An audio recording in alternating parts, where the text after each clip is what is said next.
Africa's on the move, and it's one of the fastest growing regions in the world. Who said that, you might be wondering? Well, none other than President Barack Obama at the 6th Annual Global Entrepreneurship back in Kenya 10 years ago. So 2015, it doesn't feel that long ago. But even back then, he realized that we would be talking about this proliferation of the continent that we're speaking about today. So it's been held 6 times. That was the 2nd time ever in Africa. And there were a whopping 1,500 people who attended, raising the bar for entrepreneurs in that region. And thankfully, more than half of them were women. And so, we get to reckon with this moment in thinking about what they saw back then and knowing that for the next 20 to 30 years, the next 20 to 30 years, we're going to be seeing even bigger, even better, even brighter.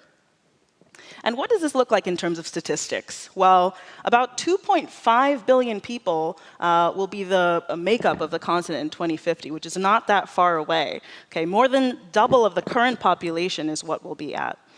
And if you look around the room right now, it's going to look a little bit like this. So 1 in 4 people, I'm losing my slides.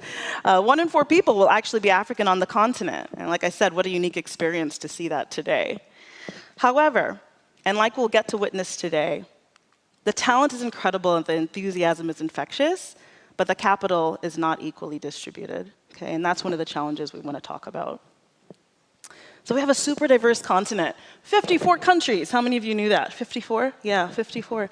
3,000 languages, some estimates. Some people say 2,000.